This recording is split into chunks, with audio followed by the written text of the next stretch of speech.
में स्टार्ट करना है क्या? एम्फीबियंस, उभयचर।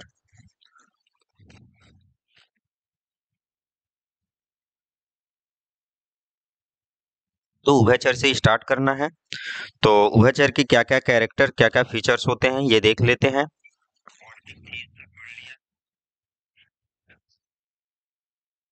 तो देखो, जो उभयचर होते हैं ये कैसे होते हैं?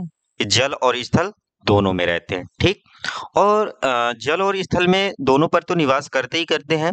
तो देखो, जो ये क्या करते हैं कि स्थल में ये निवास करते हैं, लेकिन क्या है ये इनके लिए, यानी कि जब ये फर्टिलाइजेशन करते हैं या एम्ब्रॉय का जो डेवलपमेंट होता है वह कहाँ होता है? जल में होता है। लेकिन निवास कहाँ करते हैं? ये स्थल में करते हैं। और फिर उसके देन इसके बाद जब फर्टिलाइजेशन होता है तो इनका जो लार्वा बनता है, ठीक, जो टेडपोल पानी में तैरता रहता है, जिसमें क्या रहती है? पूंछ रहती है तथा क्लोम जो गिल्स उपस्थित रहते हैं, ठीक। और ये कैसे होते हैं? तो कोल्ड ब्लडेड होते हैं, मतलब कि ये शीत वाले रहते हैं, इनका ठंडा खून, जो यानी कि शरीर का तापमान यानी कि वातावरण के अनुसार ये बदलते रहते हैं, अपने आप को उस पे एडजस्ट करते रहते हैं। और इनमें अगर हम श्वसन की बात करें तो श्वसन बाय गिल्स के द्वारा होता है, फेफड़ों के द्वारा, लंग्स के द्वारा, त्वचा स्किन के द्वारा होता है, ठीक। और इसमें एग्जाम्पल जैसे मेढक हो गया, तो मेढक में जो श्वसन है वह किसके द्वारा होता है? तो बाई स्किन के द्वारा होता है, ठीक, त्वचा के द्वारा होता है। और जो इनका हृदय होता है वह कैसा होता है? तो थ्री चैम्बर्ड होता है, तीन कक्षों में बटा हुआ होता है। तो हृदय कैसा हो? त्रिकोष्ठी होता है, मतलब तीन चैम्बर में बटा हुआ होता है। और इनके आरबीसी में क्या पाया जाता है? केंद्रक पाया जाता है, न्यूक्लियस पाया जाता है, उपस्थित होता है। और ये जो प्राणी होते हैं, जीव होते हैं, ये कैसे होते हैं? सभी अंडे देने वाले होते हैं, ओविपेरस होते हैं। और ये यूरियोटेलिक होते हैं, मतलब कि जब ये उत्सर्जन करते हैं तो उत्सर्जन किसका करते हैं? तो ये यूरिया का उत्सर्जन करते हैं, यूरियोटेलिक कहलाते हैं। और इनमें जो निषेचन एवं भ्रूण का विकास तो जल में होता है, जैसे कि मैंने अभी आपको पहले बताया कि ये निवास कहाँ करते हैं? स्थल में करते हैं, लेकिन जब इनके लिए फर्टिलाइजेशन और एम्ब्रॉय का जो डेवलपमेंट है, भ्रूण का विकास, उसके लिए किसकी आवश्यकता होती है? जल की आवश्यकता होती है। जैसे एग्जाम्पल कौन कौन से हो गए? मेढक हो गया, टोड हो गया, हाइला हो गया और सैलामेंडर हो गया। तो ये इसके एग्जाम्पल हैं, ठीक। नेक्स्ट क्वेश्चन पे अपन चलते हैं। अगला है नेक्स्ट क्वेश्चन, ये एमसीक्यूज का याद आ रहा है। अगला है अपना क्या? सरीसृप, रेप्टाइल्स, ठीक। तो सरीसृप की बात करें तो ये कैसे होते हैं? तो मुख्यतः ये कैसे होते हैं? स्थलीय होते हैं और ये उष्ण क्षेत्रों में रहते हैं। कौन? सरीसृप। इनकी त्वचा जो होती है कैसी होती है? सूखी होती है और खुरदुरी होती है। और त्वचा में क्या पाए जाते हैं? सल्क पाए जाते हैं, स्केल्स पाए जाते हैं, ठीक, जो बाह्य कंकाल एक्सोस्केलेटन का बना हुआ होता है, ठीक। तो और जो ये सल्क होता है तो उसमें एक प्रोटीन भी पाई जाती है। इनमें दो जोड़ी पैर होते हैं और प्रत्येक पैर में जो होती है कितनी? 5 अंगुलियां होती हैं, लेकिन एक एक्सेप्शन है, अपवाद है, जो सांप, सांप में पैर नहीं पाए जाते हैं। आप लोगों ने ये एक सुना भी होगा, बिन पग चले सुने बिन काना। तो सांप में क्या होता है कि पैर नहीं पाए जाते हैं, ठीक, बिना पैर के ही वो चलते हैं। अगला कि इनमें श्वसन जो होता है वह कैसे होता है? फेफड़ों के द्वारा होता है। और इनमें इनका जो हृदय है वह कैसा होता है? थ्री चैम्बर्ड होता है, लेकिन इसमें भी एक एक्सेप्शन है कि जो मगरमच्छ है, तो मगरमच्छ का जो हृदय होता है वह कैसा होता है? फोर चैम्बर का होता है, चार कोष्ठों का बना हुआ होता है, ठीक। और इनमें जो फर्टिलाइजेशन है, निषेचन होता है, वह कैसा होता है? तो आंतरिक होता है। और इस वर्ग के जो जंतु हैं वह कैसे होते हैं? सभी मांसाहारी होते हैं। और ये कैसे होते हैं? ये भी अंडे देने वाले होते हैं, मतलब कि ओविपेरस होते हैं। इसके अगर एग्जाम्पल की बात की जाए तो कछुआ हो गया, सांप हो गया, मगरमच्छ, छिपकली, गिरगिट, ये सभी इसके एग्जाम्पल है। और जैसे ये कोबरा, करैत और वाइपर, ये कैसे हैं? जहरीले सर्प होते हैं, इनमें पॉइजन ज्यादा पाया जाता है, ठीक। अगला है एप्स, पक्षी। तो ये जो मैं पीपीटी बना के आज लेके आया हूँ, इससे आप लोगों को समझ में आ रहा है कि नहीं? क्योंकि देखो हमारे पास समय कम है और हमें चाहिए कि ज्यादा से ज्यादा हम लोग सिलेबस कवर करें, तो इसलिए आधी से ज्यादा मेहनत तो मैं ही किए दे रहा हूँ आप लोगों के लिए, ठीक। बस अब आप लोगों को पढ़ना है तो इसलिए मैं पीपीटी बना के लेके आया, नहीं वरना मैं तो लिख लिख के ही पढ़ाता। तो इसमें आप लोग को समझ में आ रहा है, मैं उम्मीद करता हूँ कि सबको समझ में आ रहा हो। कहीं दिक्कत हो तो वो क्वेश्चन पूछ सकते हैं। तो चलिए एप्स पक्षी के बारे में देखते हैं। तो इनका जो मुख्य लक्षण है क्या होते हैं, पक्षी हमें कैसे दिखते हैं, उड़ते हुए दिखते हैं। तो उड़ते किसकी वजह से हैं, पंखों की वजह से। तो इनका जो मुख्य लक्षण है क्या है, इनमें पंख पाए जाते हैं, ठीक। और इनका उड़ने की इनमें क्षमता होती है। क्या हमें उड़ने की क्षमता होती है, नहीं होती। तो ये किसका लक्षण है, पक्षियों का ही मुख्य लक्षण होता है। और इनमें चोंच पाई जाती है जिसमें दांत नहीं होते हैं, ठीक। और इनका जो अंतः कंकाल होता है, तो अंतः कंकाल में जो लंबी अस्थियां होती हैं वह कैसी होती हैं, लंबी अस्थियां खोखली होती हैं, ठीक। ये क्वेश्चन काफी बार पूछा जाता है कि जो एयर चैम्बर या वायु कोश किस में पाए जाते हैं। तो किस में पाए जाते हैं, तो एप्स में, पक्षियों में पाए जाते हैं, ठीक। तथा वायु कोश युक्त, एयर चैम्बर युक्त होती हैं। ये क्वेश्चन काफी बार पूछा गया है, इसलिए ये पॉइंट को ज्यादा ध्यान देना, ठीक। और इनका अगर हृदय की बात की जाए तो कितना होता है, 4 चैम्बर का, 4 कोष्ठों का बना हुआ होता है, ठीक। अब इनका जो आगे के 2 पैर होते हैं तो किस में रूपांतरित हो जाते हैं, जो अगले वाले पैर होते हैं वो पैरों के लिए रूपांतरित हो जाते हैं, ठीक। और जो पिछला पैर होता है, क्योंकि देखो 4 पैर मुख्यतः जंतुओं में देखे होगे, 4 पैर, तो जो अगले के 2 पैर हैं वो किस में कन्वर्ट हो गए, किस में रूपांतरित हो गए हैं, पंखों में। और जो पिछले के 2 पैर हैं वे तैरने, चलने और भोजन के लिए, इसके लिए मदद करते हैं, ठीक। तो ये हो गया। अग्रपाद जो होता है फोर लिम्ब यानी कि परों में रूपांतरित हो जाता है, और जो हिंड लिम्ब है, पिछला पैर है, वह तैरने चलने के लिए रूपांतरित हो जाते हैं। अगर इनमें हम श्वसन की बात करें तो श्वसन किसके द्वारा होता है, फेफड़ों के द्वारा होता है। और इनकी जो जिससे ये लोग आवाज करते हैं, तो आवाज करने के लिए, शब्दिनी के लिए क्या, साइरिंग्स वाद्य यंत्र यानी इनके कंठ में पाया जाता है, ठीक। और अगर बात करें हम इनके ओवरी की, तो इनमें एक अंडाशय ही पाया जाता है। क्योंकि क्या होता है कि जो इनका दाहिना राइट ओवरी होती है वह क्या होती है, राइट ओवरी हो गई या ओविडक्ट हो गई, अंडवाहिनी, ये क्या होती है, एब्सेंट होती है, अनुपस्थित होती हैं। तो इनमें खाली केवल एक ही अंडाशय पाया जाता है। और ये कैसे होते हैं, तो ये भी अंडे देने वाले जीव हैं, मतलब ओविपेरस कहलाते हैं। कौन, पक्षियां। तो इसके एग्जाम्पल कौन कौन से हो गए, कबूतर हो गया, ईमू हो गया, गिद्ध हो गए, कीवी हो गए, मोर हो गए, ये सभी इसके एग्जाम्पल हो गए। इसमें कुछ पॉइंट्स भी मैंने ऐड करके रखा था कि जैसे पक्षियों में काफी ये क्वेश्चन पूछे जाते हैं कि विश्व का सबसे ऊंचा एवं विशालतम जीव पक्षी कौन सा है, तो वह है शुतुरमुर्ग है। और अगला है क्वेश्चन कि विश्व का दूसरा सबसे विशाल पक्षी तो कौन सा है, एमू है, जो कहाँ पाया जाता है, ऑस्ट्रेलिया में पाया जाता है, ठीक। और ऐसा कौन सा पक्षी है जो उड़ने में असमर्थ रहता है, तो वह है पेंगुइन, जो क्या करता है, उड़ने में असमर्थ रहता है। और ये कैसा है, जलीय पक्षी होता है। सबसे छोटा पक्षी की बात करें तो सबसे छोटा पक्षी कौन है, हमिंगबर्ड, जिसको हम गुंजन पक्षी के नाम से भी जानते हैं। और सबसे बड़ा उड़ने वाला पक्षी तो एल्ब्राइटस है, एल्बाट्रस, ठीक। और स्टडी ऑफ बर्ड्स यानी कि पक्षियों का अध्ययन क्या कहलाता है, ऑर्निथोलॉजी कहलाता है, ठीक। और सबसे तेज उड़ने वाला पक्षी कौन सा है, तो जो सबसे तेज उड़ने वाला पक्षी है वह कौन सा है, आवाविल है, स्विफ्ट है, ठीक। और बर्ड्समैन के नाम से किसको जाना जाता है, तो बर्ड्समैन के नाम से सलीम अली को जाना जाता है। यहां तक सभी लोगों को क्लियर। देखो जो पक्षियों में आप लोगों ने देखा होगा कि अंडों में सफेद भाग रहता है। जब आप लोग बॉयल करोगे तो देखोगे कि जो सफेद भाग रहता है उसमें क्या रहता है, एल्ब्यूमिन प्रोटीन रहती है। और जो पीला भाग रहता है वो क्या कहलाता है, योक कहलाता है, ठीक। अब अगला आ जाएगा अपना क्या, मैमल्स, स्तनधारी। तो स्तनधारी के बारे में अपन कुछ डिस्कस कर लेते हैं। तो देखो स्तनधारी के बारे में तो यानी कि आप खुद स्तन यानी मैमल्स की कैटेगरी पे आते हैं तो अपने फीचर्स ही इसमें बताना रहता है। तो ये तो आसान रहता है, ठीक।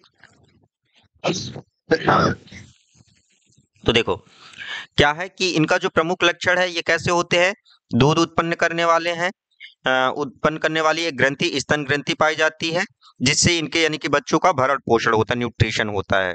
किसके द्वारा? स्तन ग्रंथि के द्वारा। ठीक, मैमेरियन ग्लैंड्स के द्वारा। और ये मुख्यतः कैसे होते हैं? स्थलीय होते हैं, और ये कोई भी वातावरण हो, ये सभी वातावरण में अपने आप को एडजस्ट कर लेते हैं और वहां निवास करने लगते हैं। और इनके हम अगर हमारे शरीर की बात करें तो हमारे शरीरों पे बाल या रोम और श्वेत ग्रंथि और तेल ग्रंथियां ये पाई जाती हैं। ठीक, तो मैमल्स में बाल, रोम, श्वेत ग्रंथि व तेल ग्रंथि पाई जाती है। और ये कैसे होते हैं? तो ये वार्म ब्लडेड होते हैं, मतलब गर्म खून वाले होते हैं। ठीक, वार्म ब्लडेड होते हैं। और अगर हम इनके हृदय की बात करें तो हृदय, हमारा जो हृदय होता है कितने कोष्ठों का बना हुआ होता है? तो 4 चैम्बर्ड का बना होता है। ठीक, और हम लोग श्वसन किसके द्वारा करते हैं? तो श्वसन जो हम लोग लंग्स के द्वारा, फेफड़ों के द्वारा करते हैं। और इनमें जो यानी कि भ्रूण का विकास होता है वह कहाँ होता है? तो यूट्रस में, गर्भाशय में होता है। जो हमारा एम्ब्रॉय का डेवलपमेंट होता है वह कहाँ होता है? यूट्रस में होता है। और इनके दांत जबड़ों की अस्थियों में गड्ढों में लगे रहते हैं, जिन्हें थीकोडॉन्ट कहा जाता है। ठीक, जो अपने दांत होते हैं ना, वो कहाँ? अस्थियों के गड्ढों में लगे रहते हैं, जिसको क्या बोलते हैं? थीकोडॉन्ट बोला जाता है। और हमारे इसमें कितने प्रकार के दांत पाए जाते हैं? तो 4 प्रकार के। कौन कौन से? इंसाइजर, कैनाइन, प्रीमोलर और मोलर। कौन से? इंसाइजर, कैनाइन, प्रीमोलर और मोलर। और ये अपने जो दांत होते हैं ये कैसे होते हैं? द्विवार दंती होते हैं। ठीक, एग्जाम्पल की बात किया जाए तो एग्जाम्पल आ जाएगा, मानव हो गया, चूहा हो गया, हाथी हो गया और ये बंदर। यानी कि जितने भी मैमल्स में अपन तो मोस्टली जानते ही हैं कि मैमल्स की कैटेगरी पे कौन कौन से आते हैं, जो बच्चे देने वाले होते हैं, जो ठीक, जिससे दूध के यानी स्तन ग्रंथि के द्वारा अपने बच्चों का भरण पोषण करते हैं। ठीक, अब जो ये स्तन मैमल्स है, तो स्तनधारियों को 3 उपवर्गों में बांटा गया है। ठीक, कौन कौन से हैं? एक हो गया प्रोटोथीरिया, मेटाथीरिया और यूथीरिया। तो कौन कौन से हैं इसके उपवर्ग? प्रोटोथीरिया। प्रोटोथीरिया क्या कहलाते हैं? कि जो ये देखो, मोस्टली जो स्तनधारी कैसे होते हैं? बच्चे देने वाले होते हैं। लेकिन प्रोटोथीरिया में कैसे क्या है कि अंडे देने वाले स्तनधारी होते हैं। जैसे ये एक एक्सेप्शन के रूप में है, जैसे इगिडना हो गया, प्लेटिपस हो गया है। क्या होता है? क्योंकि इनके में प्लेसेंटा का जो प्लेसेंटा है उसका अभाव होता है। ठीक, इसलिए अंडे देते हैं। अब मेटाथेरिया की बात करें तो मेटाथेरिया में यानी इस समूह के जंतु क्या होते हैं? जो अपरिपक्व बच्चे। तो जैसे कंगारू, अभी मैं कुछ दिन पहले ही जो एमसीक्यूज करा रहा था उसमें भी मैंने डिस्कस किया था कि जो कंगारू होते हैं वो क्या करते हैं कि जो उनका बच्चा होता है, जो जब जन्म लेता है तो पूर्ण विकसित नहीं होता है। तो क्या करती है कि जो मादाएं होती हैं उनमें एक थैलीनुमा संरचना पाई जाती है, जिसको अपन मार्सुपियन बोलते हैं। ठीक, तो मार्सुपियम में ये क्या करते हैं कि उसी में यानी कि बच्चों की फीडिंग के लिए उसमें यानी कि दूध वहीं से ग्रहण करते हैं, वहीं से उनका भरण पोषण होता है। और ये क्या करती हैं उसी थैले में लेके, जब तक कि उनका पूर्ण विकास नहीं हो जाता है या कभी खतरा नजर आता है तो उसमें भी अपने बच्चे को अंदर डाल लेती हैं। ठीक, और बात करें हम मेटाथेरिया में, तो मेटाथेरिया में भी वास्तविक जो ट्रू प्लेसेंटा है वह नहीं पाया जाता है। ठीक, अगला है यूथीरिया। तो यूथीरिया की बात करें कि तो इसमें जो भ्रूण है, एम्ब्रॉय, मादा के गर्भाशय में ही विकसित होता है, मतलब यूट्रस में विकसित होता है। और इसमें पूर्ण विकसित प्लेसेंटा पाया जाता है। तो यूथीरिया के अंतर्गत ये सभी आ जाते हैं, अपने मानव, बंदर, कुत्ता, हाथी, बैल, ये सभी किसके? यूथीरिया के अंतर्गत ही आ जाते हैं। तो यहाँ पे आप लोगों का क्लासिफिकेशन खत्म हुआ। तो यहाँ तक किसी को कोई डाउट हो, किसी का कुछ क्वेश्चन हो तो क्वेश्चन कर सकते हैं। अब हम मूव करेंगे कहाँ? अगला चैप्टर सेल बायोलॉजी की ओर, साइटोलॉजी की ओर। ठीक, और इसकी पीडीएफ आप लोगों को आज मिल जाएगी। जैसे ही क्लास खत्म होगी तो ये जो टेलीग्राम चैनल है ऑप्टिमम एजुकेशन गाइडेंस, तो ये पूरी पीडीएफ आप लोगों को उसी चैनल में मिल जाएगी। वहां से आप लोग इसको डाउनलोड कर सकते हैं, पढ़ सकते हैं। ठीक, और अभी मैंने कल, जैसा कि मैंने बताया था, तो कल मैंने नोट्स अपलोड कर दिया है।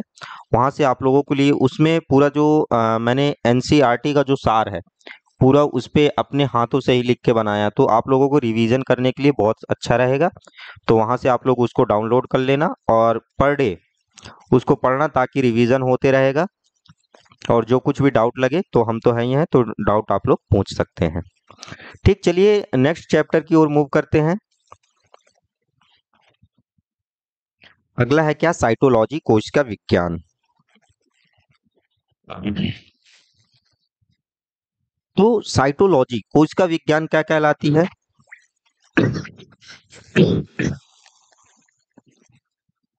आज खांसी आ रही। तो देखो, साइटोलॉजी क्या कहलाती है कि जीव विज्ञान की वह शाखा जिसके अंतर्गत हम कोशिका की संरचना एवं कार्यों का अध्ययन करते हैं, कोशिका विज्ञान कहलाती है या साइटोलॉजी कहलाती है। ठीक, क्योंकि देखो, अगर कोई मनुष्य है या कोई भी जीव है, वह किससे मिलकर के बना हुआ है? यानी कि कोशिका से मिलकर के हुआ। क्योंकि जीवों की संरचनात्मक एवं क्रियात्मक इकाई किसको माना गया है? कोशिका को ही माना गया है। तो यानी कि कोई भी जीव हो, यानी छोटी से छोटी, यानी सबसे पहले वही एक कोशिका। आप लोगों ने तो ये पढ़ा ही होगा, सबसे पहले कोशिका, कोशिका से फिर टिश्यू, टिश्यू से फिर जब टिश्यू, कई सारे टिश्यू मिलकर के एक ऑर्गन का, ऑर्गन कई सारे मिलकर के एक ऑर्गन सिस्टम, ऑर्गन सिस्टम के बाद एक ऑर्गेनिज्म, एक जीव तैयार हो जाता है। ठीक, तो क्या है इसकी साइटोलॉजी की डेफिनेशन लिखे दे रहे हैं? जीव विज्ञान की वह शाखा जीव विज्ञान की वह शाखा जिसके अंतर्गत कोशिका एवं उसके कार्यों का अध्ययन करते हैं,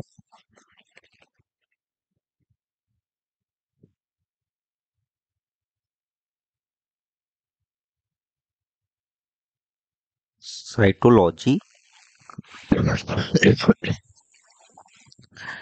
कोशिका विज्ञान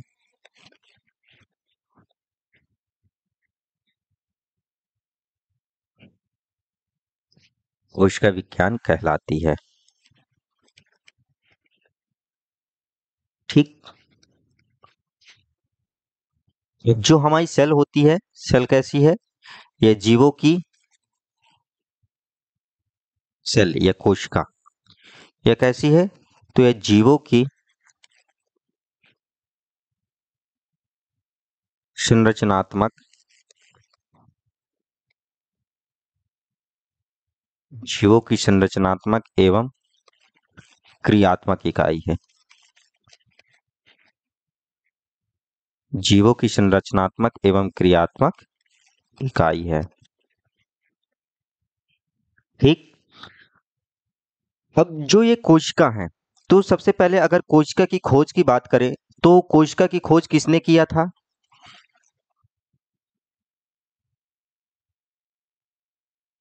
डिस्कवरी ऑफ सेल, कोशिका की खोज।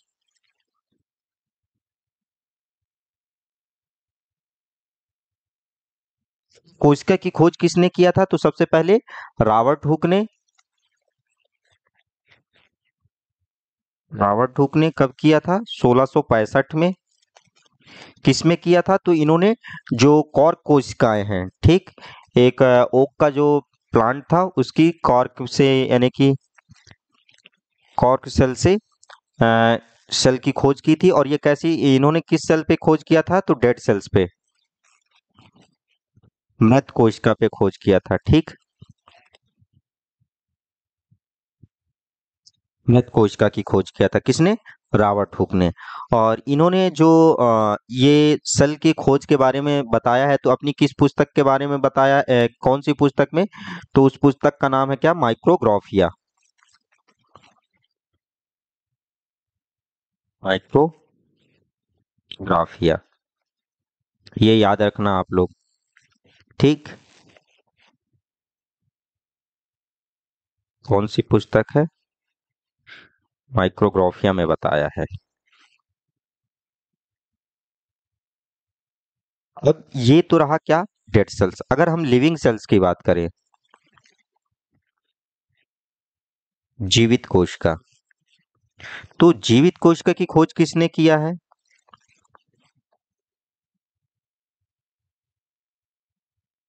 तो जीवित कोशिका की सन 1674 में एंटोनी वॉन ल्यूवेनहॉक ने किया है। एंटोनी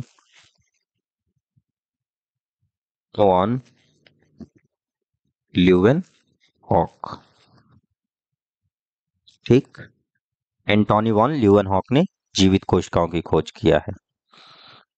तो ये रहा क्या कि सेल के बारे में एक इंट्रोडक्शन। तो यहां तक किसी को कोई दिक्कत?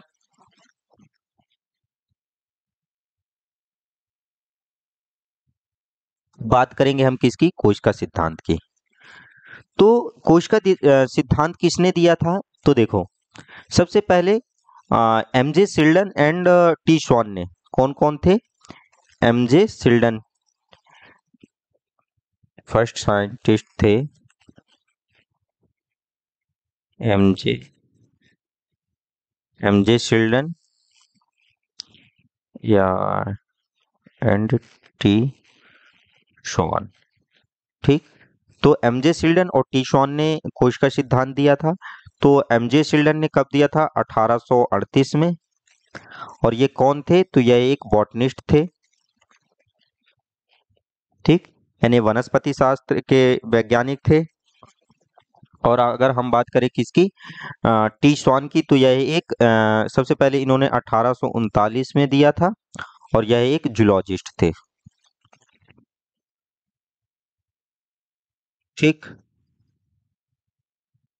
तो एमजे सिल्डन ने क्या कहा कि जो इन्होंने पौधों पे बताया था कि कोई भी पेड़ है या कोई भी पौधा, यानी कि वह छोटी छोटी, यानी कि, या हम बोले कि कोई भी पौधा हो, वह किससे मिलकर के बना हुआ है?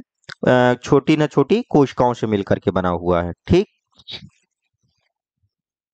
तो क्या बोले कि जो पौधे होते हैं कि यानी कि उनकी संरचनात्मक इकाई क्या होती है? कोशिका होती है। कोई भी पौधा हो या कोई, फिर टी श्वान ने कहा कि जो एनिमल है या जीव है, तो कोशिका या तो एक कोशिका से या कि बहुत सारी कोशिकाओं से मिलकर के बना हुआ है। किसने बोला? टी श्वान ने। और एमजे सिल्डन ने पौधों पे दिया था, टी श्वान ने जीव जंतुओं पे दिया था। तो इन दोनों के उस पे सेल थ्योरी बनाई गई कि पौधे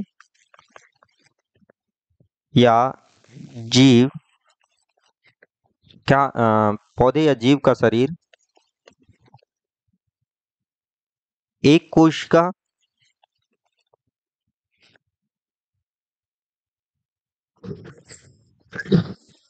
एक कोशिका या बहुकोशिकी,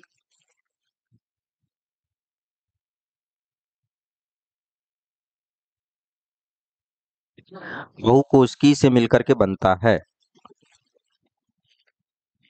ठीक। और दूसरा क्या था कि जो ये सेल्स हैं, तो जो सेल्स की संरचना है वह, इनका जो रासायनिक संगठन है वह कैसा होना चाहिए? समान होना चाहिए, ठीक। तो क्या है? सभी कोशिकाओं की संरचना व रासायनिक संगठन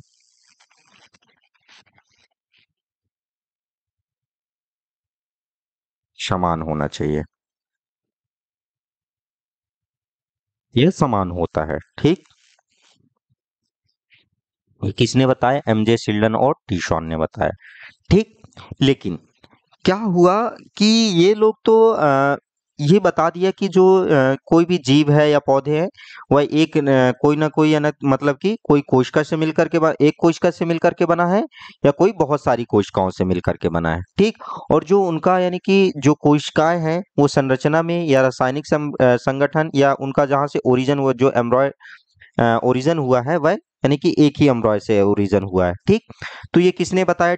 एमजे शिल्डन और टी शॉन ने। लेकिन ये लोग ये बताने में असमर्थ रहे क्या कि जो अपनी नई कोशिका है वह आ कहाँ से रही है। ठीक, तो इसके लिए फिर जो मॉडर्न सेल थ्योरी आई, कौन सी आई? एक modern cell theory, MODERN, modern cell theory. तो जो मॉडर्न सेल थ्योरी है ये किसने दिया था? तो रुडोल्फ विर्चॉ ने दिया था। रुडोल्फ विर्चॉ ने। ठीक,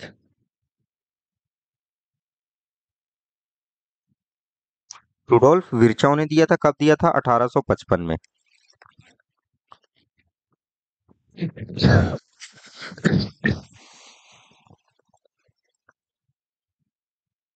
बोल। ठीक, रुडोल्फ विर्चॉ ने दिया था। तो इन्होंने क्या बताया था कि जो कोशिका है वह कहाँ से आती है? तो प्रत्येक जो नई कोशिका होती है वह अपनी पूर्ववर्ती कोशिकाओं से ही बनती है। इन्होंने क्या बोला था कि जो प्रत्येक नई कोशिका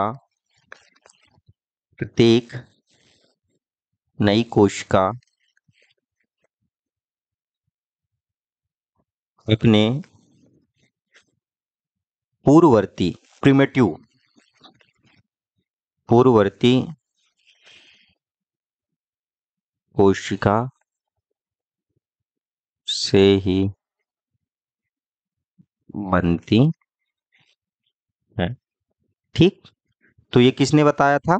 तो रुडोल्फ विर्चॉ ने बताया था कि जो प्रत्येक कोशिका है वह अपनी यानी कि पूर्ववर्ती कोशिकाओं से ही बनते हैं। इन्होंने इसके लिए एक वो दिया था क्या कि ओमनीज सेलुला ई सेलुला एक टर्म दिया था। ठीक, ओमनीज ओमनीज सेलुला ई सेलुला। ठीक, ये काफी क्वेश्चन में पूछा गया है कि जो ओमनीज सेलुला ई सेलुला है यह किसने दिया, या रुडोल्फ विर्चॉ ने कौन सा कथन दिया था। ठीक, तो ओमनीज सेलुला ई सेलुला किसने दिया है? तो रुडोल्फ विर्चॉ ने दिया है। तो यहां तक तो हमें इसकी कहानी समझ में आ गई। ठीक, अब जो वायरस होता है, वायरस कैसा होता है? मतलब कि जब तक वायरस यानी किसी के शरीर में इंजेक्ट नहीं हुआ है, मतलब कि जब तक वह बाहर हो रहा है किसी के शरीर पे या किसी के जीवित जीव के उसमें नहीं है, तो वह कैसा रहता है? निर्जीव रहता है। मतलब कि ये पूर्ण परजीवी होता है। वायरस कैसा होता है? यह एक परजीवी होता है। ठीक, और जब यानी कि किसी के शरीर के बाहर रहता है तो कैसा? डेड डेड रहता है, और जैसे ही किसी के शरीर में प्रवेश करता है तो कैसा होता है? सजीव कोशिका सजीव बन जाता है। मतलब कि वह ग्रोथ करने लगता है, रिप्रोडक्शन करने लगता है और अपना गुण प्रदर्शित करने लगता है। ठीक, तो वायरस कैसा है? वायरस पूर्ण परजीवी एवं निर्जीव होता है।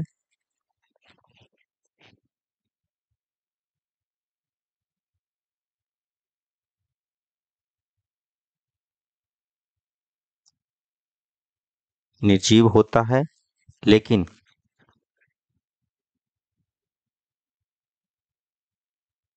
जैसे ही सजीव कोशिका में प्रवेश करता है,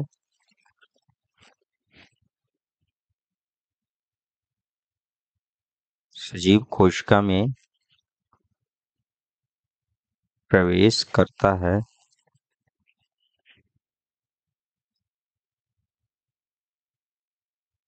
वृद्धि प्रजनन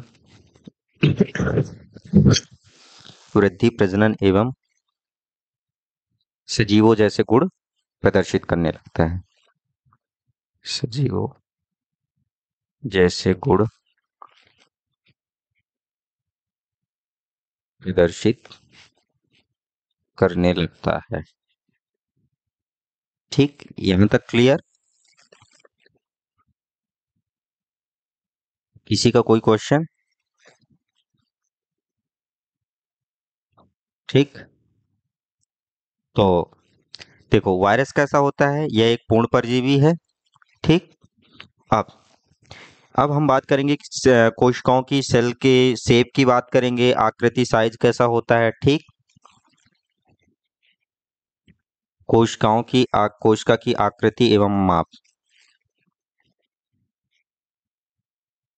कोशिका की आकृति एवं माप।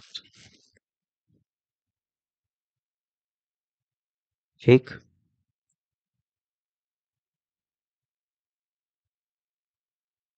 शेप एंड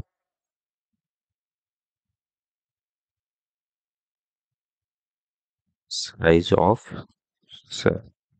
ठीक, तो अगर हम इनकी आकार की बात करें, शेप की, तो ये कैसे होते हैं? तो मुख्यतः जो कोशिकाएं होती हैं तो कोई बेलनाकार होती हैं, बेलनाकार, गोलाकार। ठीक, बेलनाकार होती हैं, गोलाकार होती हैं, क्यूबॉइड होती हैं, घनाकार होती हैं। और किस आकार में होती हैं? तो ये शाखित भी होती हैं, लंबी शाखित होती हैं, यानी ब्रांच्ड भी होती हैं। कौन से? ठीक, अब अगर हम इनके साइज की बात करें तो सबसे पहले स्मॉलेस्ट सेल, सबसे छोटी कोशिका कौन सी होती है? तो वह है PPLO, pleuro pneumonia like organism. ठीक, प्लूरोनिमोनिया लाइक ऑर्गेनिज्म, जिसको अपन माइकोप्लाज्मा बोलते हैं, माइकोप्लाज्मा। तो यह सबसे छोटी कोशिका है। अगर इसके हम साइज की बात करें तो कितना होता है? तो 0.3 माइक्रोन होता है। ठीक, और सबसे अगर हम बड़ी, सबसे लार्जेस्ट सेल की बात करें, लार्जेस्ट सेल, सबसे बड़ी कोशिका कौन सी होती है? तो वह होती है ऑस्ट्रिच ऑफ एग, शुतुरमुर्ग का अंडा।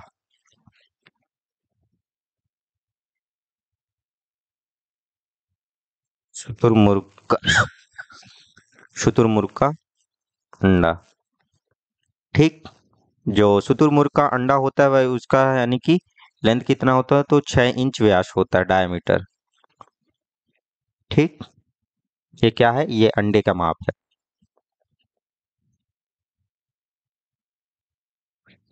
यहाँ तक क्लियर आप लोगों को? अब बात करेंगे हम क्या, टाइप्स ऑफ सेल्स, कोशिका कितने प्रकार से होती हैं। तो मुख्यतः जो कोशिका है कितने प्रकार से होती हैं? तो कोशिकाएं दो प्रकार से होती हैं। कौन कौन सी? एक हो गई अपनी प्रोकैरियोटिक सेल्स, कैरियोटिक सेल्स, और दूसरी हो गई कौन सी?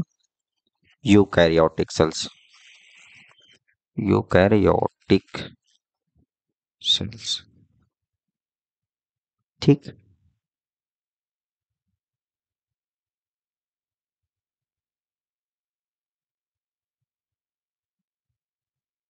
यूकैरियोटिक कोशिका। तो ठीक, तो अगर हम बात करें कि जो प्रोकैरियोटिक कोशिका होती है, प्रोकैरियोटिक कोशिका का अर्थ ही क्या होता है? देखो, प्रो मतलब क्या हो गया? प्राचीन या प्रिमिटिव। ठीक, और कैरी ऑन मतलब हो गया क्या? प्रो मतलब हो गया प्राचीन, और कैरी ऑन मतलब होता है क्या? न्यूक्लियस या केंद्रक। तो मतलब कि जो इसमें केंद्रक होता है वह कैसा होता है? प्रिमिटिव केंद्रक या पुराना यानी कि असत्य केंद्रक इसमें पाया जाता है। किसमें? प्रोकैरियोटिक सेल्स में। अगर हम इसमें बात करें प्रोटीन की, तो क्या इसमें हिस्टोन प्रोटीन पाया जाता है? तो इसमें हिस्टोन प्रोटीन नहीं बनता है। ठीक, ठीक, तो अ, तो क्या होती है कि इसमें जो प्रोटीन नहीं बन पाती, जिसके कारण इसमें क्रोमेटिन भी नहीं बन पाते हैं।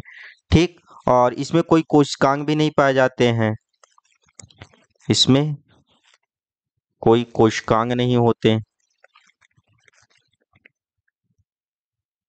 कोई कोशिकांग नहीं पाए जाते हैं। ये किसके हैं लक्षण? सभी प्रोकैरियोटिक कोशिका के हैं।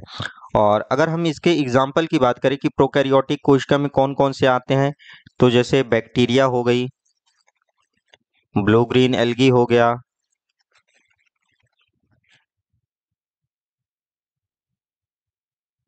ठीक, और अमीबा हो गया, ये सभी किसकी एग्जाम्पल हैं? प्रोकैरियोटिक कोशिका के हैं।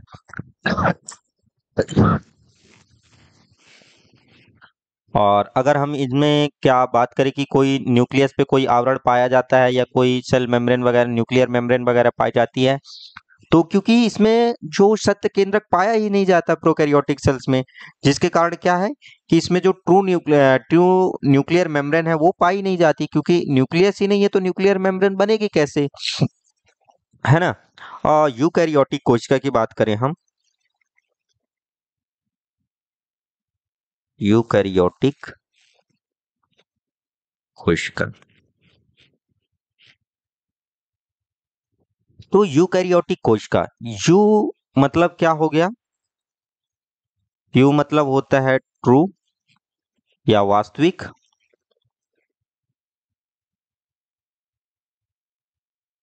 कैरी ऑन मतलब हो गया क्या?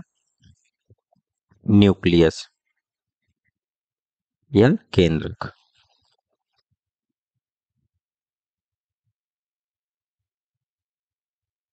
ठीक, तो इसमें कैसा होता है? तो इसमें सत्य केंद्रक पाया जाता है। तो सत्य केंद्रक पाए जाने के कारण क्या होती है? इसमें न्यूक्लियर मेम्ब्रेन प्रेजेंट होती है, न्यूक्लियर न्यूक्लियर मेम्ब्रेन उपस्थित होती है,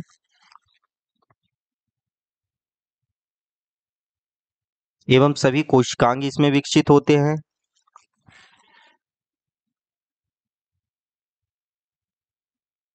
सभी कोशिकांग पाए जाते हैं। इसमें जो डीएनए होता है डबल हेलिकल्स होता है, जिसके कारण, और जो कैसा होता है, हिस्टोन प्रोटीन से जुड़ा हुआ होता है। तो इसमें हिस्टोन प्रोटीन पाई जाती है, हिस्टोन प्रोटीन होती है।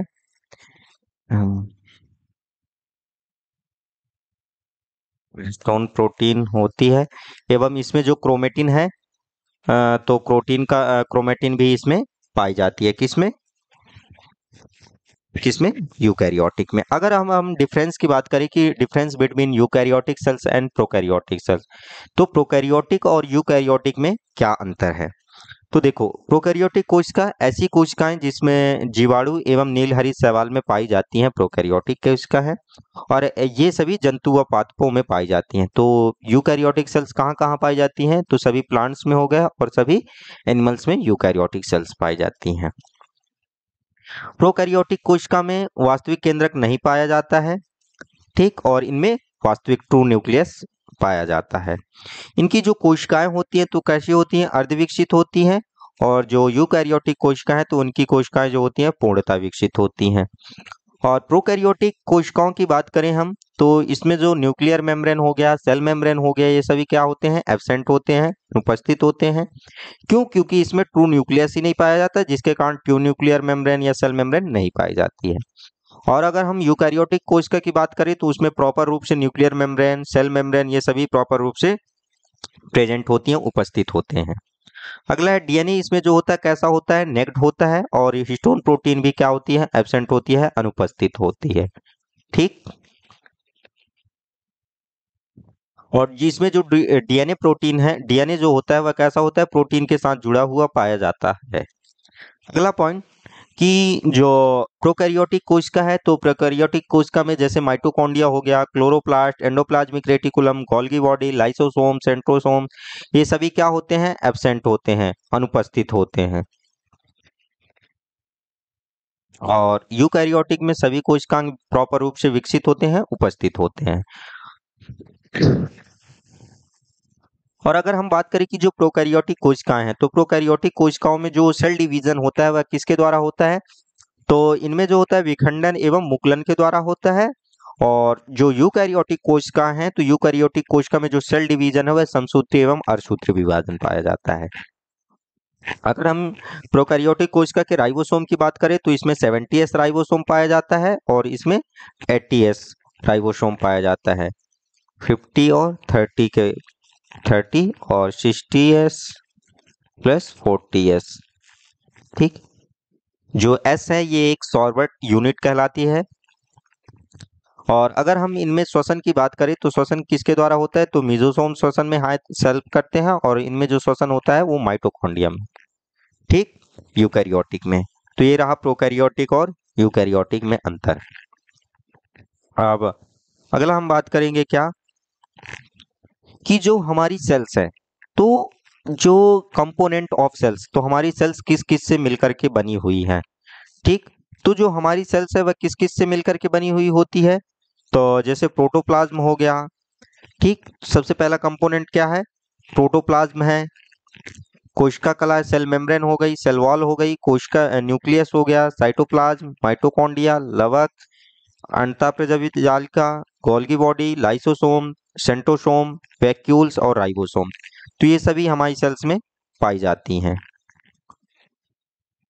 ठीक। तो पर्टिकुलर हम एक एक पॉइंट को डिस्कस करते हैं। सबसे पहले क्या पढ़ेंगे अपन, प्रोटोप्लाज्म के बारे में पढ़ेंगे। तो यहाँ तक अभी आप लोग को सबको क्लियर है ना।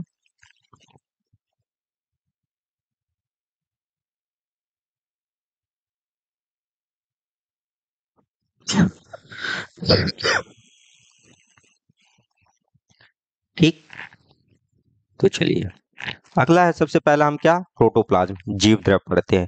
तो जीव द्रव जो प्रोटोप्लाज्म टर्म है, ये सबसे पहले प्रोटोप्लाज्म शब्द किसने दिया, जीव द्रव जो शब्द है प्रोटोप्लाज्म जो टर्म है वह किसने दिया था, तो 1839 में पुरकिंजे ने दिया था। जो प्रोटोप्लाज्म टर्म है यह सबसे पहले किसने दिया था, 1839 में पुरकंजे ने दिया था। ठीक। या प्रोटोप्लाज्म।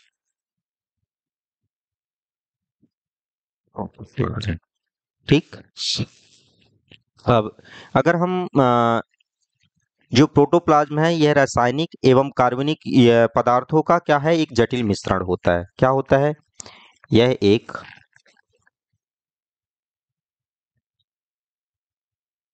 रासायनिक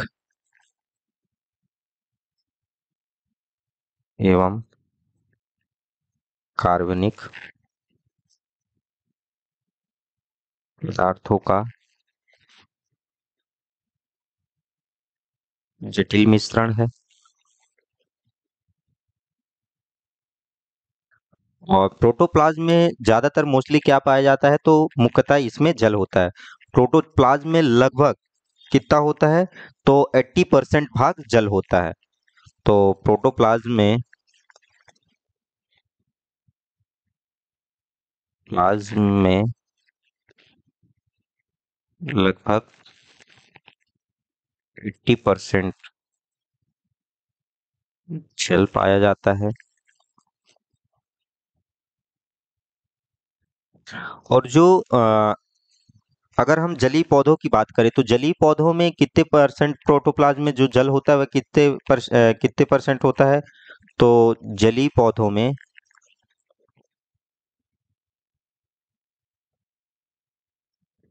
95% जल पाया जाता है। जो जलीय पौधों का प्रोटोप्लाज्म होता है तो उसमें कितने परसेंट जल पाया जाता है, तो 95% जल पाया जाता है।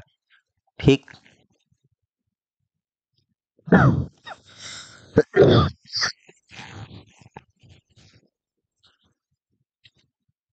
अब अगर हम देखो, जो प्रोटोप्लाज्म है ये किस किस से मिलकर के बना हुआ है, तो कार्बनिक पदार्थों से, रासायनिक तत्वों से। ठीक। और इसमें कई प्रकार के यौगिक भी उपस्थित होते हैं तो उनके परसेंटेज भी दिए जाते हैं। तो इसमें कितना कितना, तो अगर हम सबसे पहले किसकी बात करें, रासायनिक तत्वों की बात करें, प्रोटोप्लाज्म में रासायनिक तत्वों की बात करें, तो जैसे फर्स्ट हो गया क्या, ऑक्सीजन हो गया, कार्बन हो गया, hydrogen, oxygen, carbon, hydrogen, nitrogen, nitrogen, calcium और फास्फोरस और कुछ अन्य मिल। तो ऑक्सीजन इसमें कितने परसेंट होता है? तो ऑक्सीजन इसमें 63% होता है। अगर हम बात करें किसकी, कार्बन की, तो कार्बन कितने परसेंट होता है? तो 20% होता है। हाइड्रोजन की बात करें तो हाइड्रोजन जो होता है 10% होता है। ठीक। नाइट्रोजन की बात करें तो 2.50% होता है। और कैल्शियम की बात करें तो 1.15% होता है। ठीक। और फास्फोरस की बात करें तो फास्फोरस इसमें कितना पाया जाता है? तो सॉरी, जो कैल्शियम है ये पाया जाता है 2.50% और फास्फोरस जो होता है 1.15% पाया जाता है। और अगर हम अन्य की बात करें तो इसमें 0.0 अरे क्या हो रहा है, 0.85% पाया जाता है। ठीक। ये रासायनिक तत्वों की बात हुई। अब अगर हम बात करें किसकी, यौगिकों की, जैसे कुछ लवण पाए जाते हैं, कुछ जल हो गया है ना, यौगिक। तो यौगिक में अगर हम सबसे पहले बात करें किसकी, जल की और लवण की, तो इसमें जल कितने परसेंट पाया जाता है? तो जैसे मैंने पहले ही बता दिया कि इसमें जल जो होता है 80% पाया जाता है और लवण जो होता है वह मुक्त यानी कि 1% पाया जाता है। ठीक।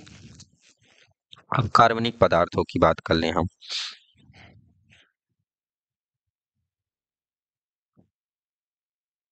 कार्बनिक पदार्थ,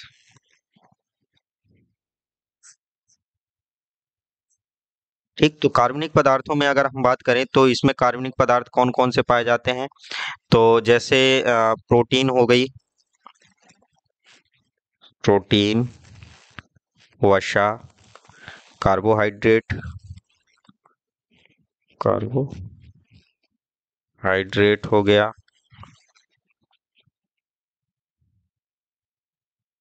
ठीक। प्रोटीन हो गया, वसा हो गया, कार्बोहाइड्रेट हो गया और न्यूक्लिक अम्ल हो गया, न्यूक्लिक अम्ल, स्टेरॉयड, स्टेरॉयड हार्मोन्स भी पाए जाते हैं ना।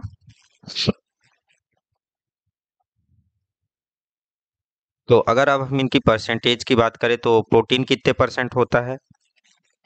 ठीक। तो प्रोटीन जो होता है वह 12% होता है, 12%। वसा जो होता है 3% होता है। कार्बोहाइड्रेट की बात करें तो कार्बोहाइड्रेट इसमें 1% पाया जाता है। ठीक। न्यूक्लिक अम्ल की बात करें तो इसमें 2% पाया जाता है न्यूक्लिक अम्ल। और स्टेरॉइड की बात करें तो यह 0.50% स्टेरॉइड पाया जाता है। ठीक। तो ये रहा क्या, प्रोटोप्लाज्म। और अगर हम बात करें कि जो प्रोटोप्लाज्म है तो प्रोटोप्लाज्म को दो भागों में बांटा गया है।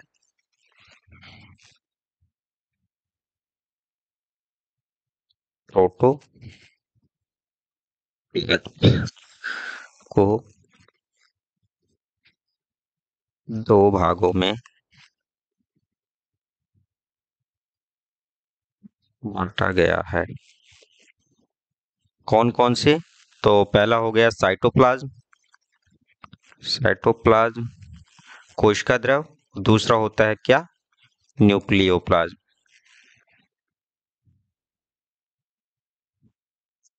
कोशिका द्रव।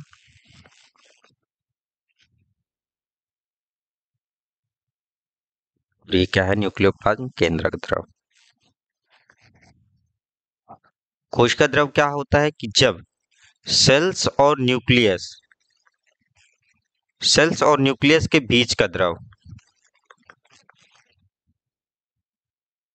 बीच का द्रव। ठीक। तो जब सेल यानी कि जो कोशिकाएं होती हैं, कोशिकाएं और न्यूक्लियस के बीच का जो द्रव होता है वह क्या कहलाता है, साइटोप्लाज्म कहलाता है। और जो सेल में न्यूक्लियस के अंदर न्यूक्लियस के बीच में जो न्यूक्लियस के अंदर द्रव होता है क्या कहलाता है? न्यूक्लियोप्लाज्म कहलाता है। ठीक, तो ये यहाँ पे क्या हुआ? अपना प्रोटोप्लाज्म खत्म। अगला क्या है? अगला है सेल मेम्ब्रेन। तो आज करें या कल ही कर देंगे? सेल मेम्ब्रेन कल करते हैं, ठीक, क्योंकि अभी नेक्स्ट क्लास भी लेनी है। एमसीक्यूज चलेगा इस पे, आज जूलॉजी के एमसीक्यूज सॉल्व करने हैं, तो जल्दी से जुड़ जाइएगा अभी जूलॉजी में भी। ठीक, तो आज के लिए बस इतना ही। इसकी पीडीएफ अभी तुरंत ही मिल जाएगी आप लोगों को टेलीग्राम चैनल में, वहां से आप लोग उसको ज्वाइन कर लीजिएगा। ठीक, आज के लिए बस इतना ही। बाय बाय, टेक केयर, धन्यवाद, गुड नाइट। गुड नाइट अभी नहीं, अभी एक और सेशन लेना है।